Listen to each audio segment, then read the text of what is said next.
आत्म्याला तू भज. म्हणून ज्ञानदेव म्हणे भजा आत्मदेवा आणि अखंडित सेवा करा त्याची.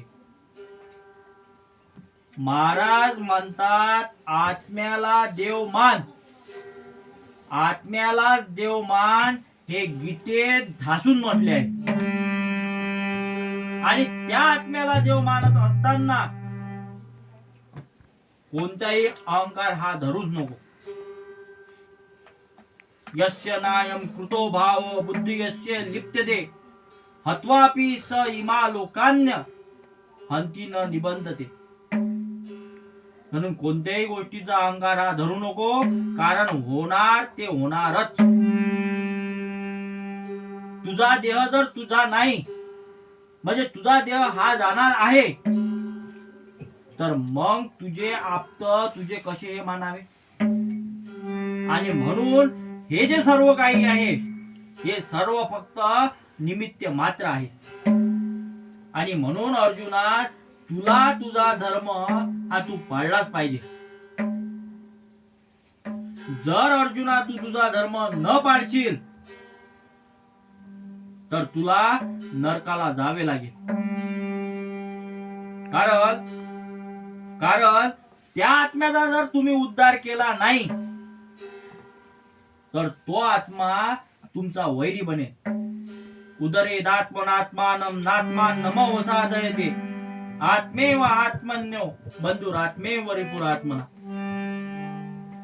अहंता न धरता जर कर्म करशील तर तुझ्या आत्म्याचा उद्धार होईल, नाहीतर तुझा आत्मा हा तुझा वैरी होईल. मग तुझे जे कर्म आहे हे देवाला पोचले काय? जसे सर्व नद्यांचे पाणी हे समुद्राला मिळते ना, तसे जे तुझे कर्म आहे हे तुझ्या आत्म्याला पोचले काय? तर ते सर्व कर्म देवाला पोचायला त्याकरिता अहंते रहित कर्म हे केले पाहिजे. कसे? तर भगवान म्हणतात या वाणार्थ उदनापाने या वाणार्थ उदपाने सर्वथा समृद्धोदके तावा सर्वेषु वेदेषु ब्राह्मणस्य विजानन्ना. तर असे ते अंतरहित कर्म केले पाहिजे. परमेश्वर घडून आणील ते होईल असेच मानावे व ते कर्म करावे. म्हणून प्रसादे सर्व दुःखांना हानी रसोपजायते प्रसन्न चेतस्यु हास्यु बुद्धी परिवतिष्ठिते.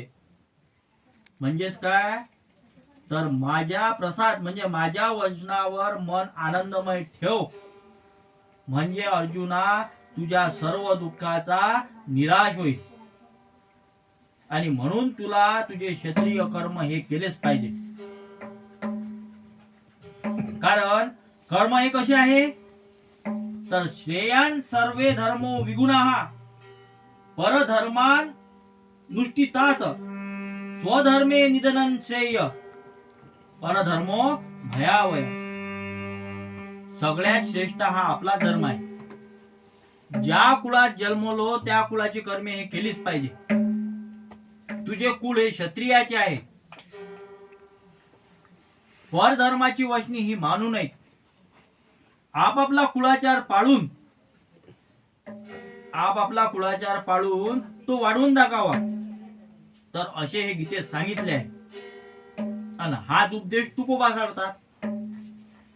तुकोबा काय म्हणतात, तर ते म्हणतात का सानिशी कुळाचा धर्म, का सानिशी कुळाचा धर्म, का सानिशी गृहस्थाश्रम, आणि का सानिशी क्रिया कर्म आहे ते कर्म वेगळे. म्हणून शारीरिक कर्म हे केलेच पाहिजे. तुझा क्षत्रिय धर्म हा तुला पाळलाच पाहिजे. आणि मागच्याही लोकांनी हाच उपदेश केला.